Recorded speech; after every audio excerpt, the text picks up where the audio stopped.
Hi everyone, welcome back to my channel. Thank you so much for clicking on this video and for being here today. If you are new here, my name is Jordan and today we will be talking about the top 5 things I suggest to avoid when starting a weight loss or healthy living journey. For those of you who don't know, I did lose 140 pounds and that's why I'm talking about this today, right? Right, baby?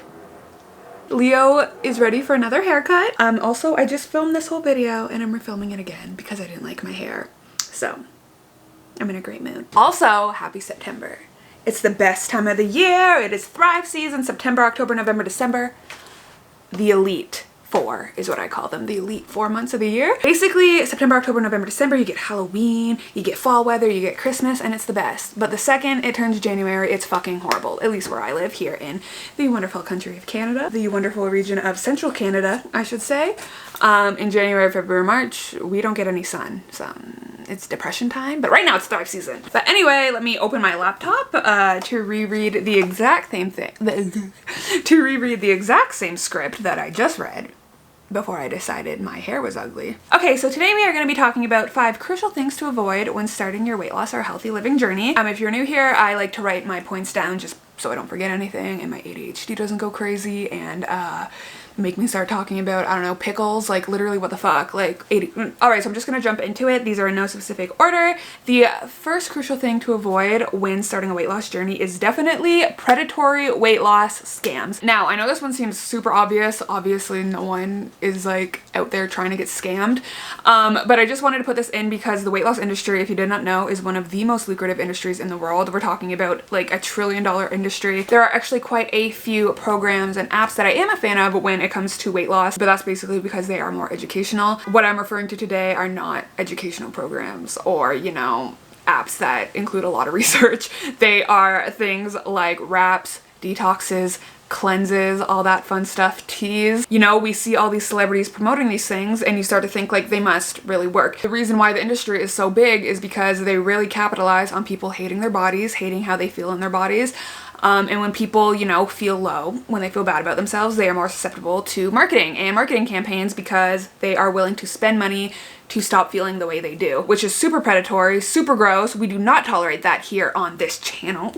But yeah, at the end of the day, it's all bullshit. I mean, let's talk about teas. We see teas everywhere. You see these celebrities promoting these teas saying, I lost so much weight.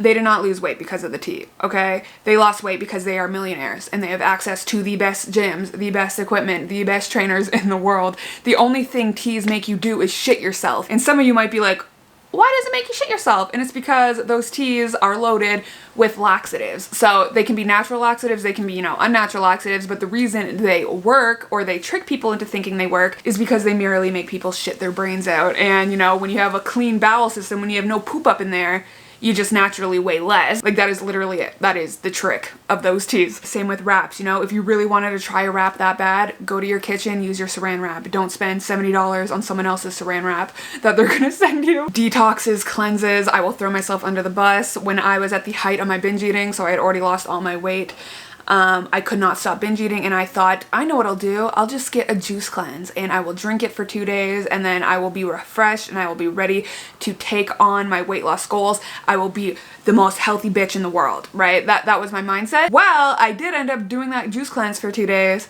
but let me tell you, it did not catapult or jumpstart my healthy living journey, or it did not continue my weight loss journey. Instead, after I spent $400 on juice, the day after the cleanse ended, I binged and ate about 10,000 calories, which was not the plan. So yeah, guys, if you struggle with disordered eating already, do not do a cleanse. I do not recommend. It's really embarrassing to talk about now because I'm just embarrassed. Alright, so the second thing to avoid when trying to lose weight, and this is a big one, and that is to avoid the all or nothing mentality. So for a lot of us, when we first start losing weight, it usually starts with, you know, pure intentions. We just want to be healthier, we want to feel better about ourselves, we want to live longer, whatever. And that is a great way to start your weight loss journey. However, for a lot of us, unfortunately, our goals, like, everything just starts to shift, and for a lot of us it doesn't really shift in a favorable way. So if by me talking about this before it happens to you helps you, I'm gonna be really happy. So what the all or nothing mentality means is that you either have to be 100% good, and if you're not being 100% good, you're gonna be 100% bad. That's what I mean by all or nothing. Like, you are all in or you are all out. And an example of this, for example, is when I was struggling with this mentality, if I had a bad day. So let's say I started the day, I ate everything perfectly well. And then around, you know, the afternoon, my boss brought in donuts and I ate a donut. So let's say that happened. While I was struggling with this mentality, that donut, like that one donut, would have been enough to throw me completely off track, because in my mind, I ate a bad food and therefore I ruined the day. So in my mind, I had to be either 100% perfect or I was doing 100% bad. So after eating that donut, I would go home and binge on whatever I could find, because in my mind, the day was already ruined because I had that one donut, which obviously in retrospect, that is not the case. Now that I follow, you know, a flexible dieting regimen, like that would never happen today because I eat donuts daily or cookies or whatever I decide to eat that day, because I just make everything fit within my calories. But at the time, this mentality really kind of ruined my life and really affected my health goals. It affected everything in my life. I mean, if you've ever struggled with disordered eating or an eating disorder, you know it really, it just fucks up your life entirely. So if you find yourself kind of drifting into these habits, or you find yourself kind of start to think all or nothing, please prioritize a balanced, sustainable, healthy lifestyle. If you are just starting out, it is the perfect time to start. Like, do it before you even struggle with anything. Like, integrate the foods you like into your calories. There is one way to lose weight.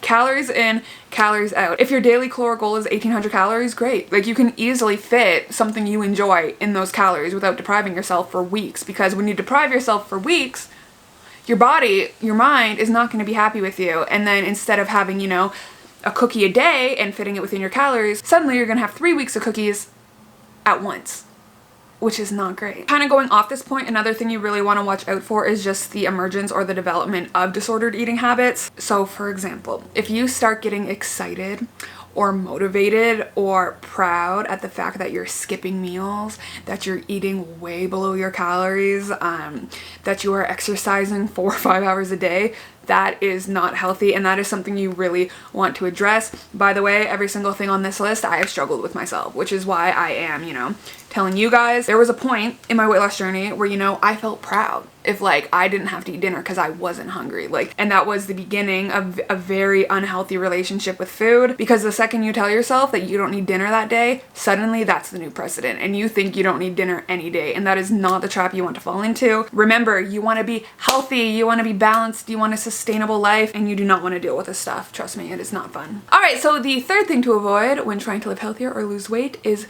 do not work your ass off all week just to fuck it up on the weekends. And again, I feel like this is an obvious one in the sense that like people are like, well, obviously, but I don't think a lot of people realize how easy it is to derail yourself. So like I previously said, I'm a huge advocate of flexible dieting. So I am not saying do not treat yourself at all. That is not what I'm saying. I would never say that. For example, if your family has pizza nights on Friday, you make the decision. Do you need pizza every Friday? If you say yes, that is completely fine. Just when you eat that pizza, try to like, you know, have a normal portion size, have 2-3 slices, don't have an entire pizza. And again, I know this sounds, you know, self-explanatory, but a lot of us fall into that trap of, oh, it's Saturday, I'm gonna eat whatever the fuck I want and get back on it on Monday. And like, it's just not a great mindset to have when you are actively trying to lose weight, because you will derail all your progress, unfortunately. A huge one to look out for is actually alcohol. Alcohol is notoriously calorically dense and they are empty calories, which is super shitty. So if you're someone who, you know, on Saturday likes to drink 10 beers, that might be derailing your progress a little bit. And guys, I just want to reiterate, I am not preaching deprivation. If you've been here a while, you know I do not preach that shit, because I deprived myself and then I struggled with an eating disorder for 2 years. So that is not what I'm saying.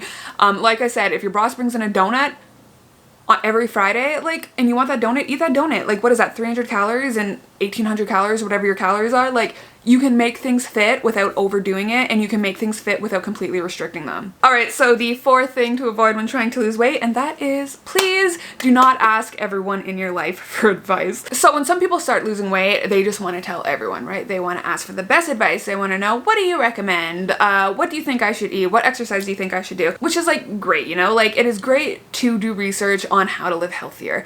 However, the issue I have with going to your friends and your family is they probably honestly just don't know. And like, I'm not trying to sit here and be like, I know everything, because I don't. But a lot of the time when it comes to nutrition, people don't know what the fuck they're talking about. And I can say with full confidence that I was that person. Before I started losing weight, I had a Google what a calorie was. Like, there are just so many people who don't know what they're talking about. And even worse, when we're talking about friends and family, we're usually talking about a wide range of ages. And weight loss, like I said in the beginning, is a very predatory market and is a very trendy market. So, I mean, if you look at past weight loss trends from like, I don't know, even like the 60s to now, they are drastically different every decade, right? So if I ask my grandma how to lose weight, she's gonna say something different than my mom because they are raised in different eras of weight loss. That's why like a lot of people over 40, 50, like they still don't believe you can eat carbs to lose weight because in their era, when they were kids or young adults, that was like the diet talk, right? That was the trend, was to not eat carbs. So while I don't think people are malicious in giving advice, I just think you're gonna get a lot of contradictory information. And even more so, a lot of people don't even just turn into like nutrition experts. They think, you know, they're doctors, they turn into doctors. In return, you just get a lot of unsolicited advice that you never really asked for. So if you do decide to lose weight, I really recommend doing your own research online. Look at peer-reviewed journal articles, look at information that you know is verified to be accurate, because I guarantee I could probably still go to my grandma. When I told my grandma I was losing weight high carb, she didn't believe me. She was like, no. And I'm like, yeah. Yeah. If you don't want people telling you, you gotta do this, you gotta do this, if you don't want your aunt commenting on your Facebook post about your weight loss, telling, you know, trying to sell you her fucking MLM product, just don't, shh, don't ask. All right, so the fifth, 1, 2, 3, 4, 5, the fifth thing to avoid when trying to lose weight is do not compare yourself to anyone else trying to lose weight or anyone else who has lost weight or any of your favorite fitness people. Do not compare yourself to anyone. And I'll tell you why. Comparison is the thief of joy. I just made that up. You will never be happy with your progress if you continue to compare yourself to other people. Something you have to remember is social media is not real. Like, everyone picks their best angle, and like, me too. Like, I'm not saying everyone else except me. Everyone picks their best angle. People take 100 pictures before finding one that they think is postable. And if you're comparing yourself to these like really famous, like big fitness models with millions of followers, guess what? They have the best trainers, they have a shit ton of money, they are probably buying meal delivery services. Like, it's just not comparable. Like, it's not something you want to put yourself through. And even with me, like, let me throw myself under the bus. I don't like anyone comparing their post-weight loss body to my post-weight loss body, because like, I have had plastic surgery. I've had 2 skin removal surgeries. I've had filler put in my face to make up for the deflation from the weight loss, which I don't have any right now, and I'm really self-conscious about it, but I hope, you know, don't look at, like, if you and your friend start losing weight together and she chooses Weight Watchers and you choose not Weight Watchers and she starts losing weight way faster than you, don't compare yourself. Like, just don't. You're gonna make yourself sad and you're gonna make yourself derail your own progress. Never compare yourself. Go in your own lane. Don't look at your favorite, you know, fitness model and copy their diet exactly, because that diet they're eating is what they prefer. You choose what you prefer, because if you don't choose what you prefer, it's not gonna last very long. Remember guys, there's only one way to lose weight. Calories in, calories out. Nothing else matters, okay? Nothing! Obviously, I'm joking. There's a lot that matters. Your mental health, your physical health, a lot matters. But when we're talking about weight loss, calories in versus calories out. Well guys, those are my top 5 things to avoid when losing weight. I hope you found this video helpful. If you are new here, I do have a lot of other content on calorie counting, on how I lost weight. I have a shit ton of content on weight loss, so definitely check that out. Also, if you'd like to join the conversation, please leave some of your tips down below. Always remember, like, there are new people viewing my content all the time just because of the nature of it. It is weight loss content. It is very searchable, and a lot of people don't know our community and don't know who I am, don't know who, you know, the followers are. So if you have any advice, please leave it down below, because I want this to be obviously a very educational space for everyone. So yeah, thank you so much for watching this video. Please remember to like, comment, and subscribe, and turn on post notifications if you are not notified of my videos, and I will see you guys in the next video. Bye.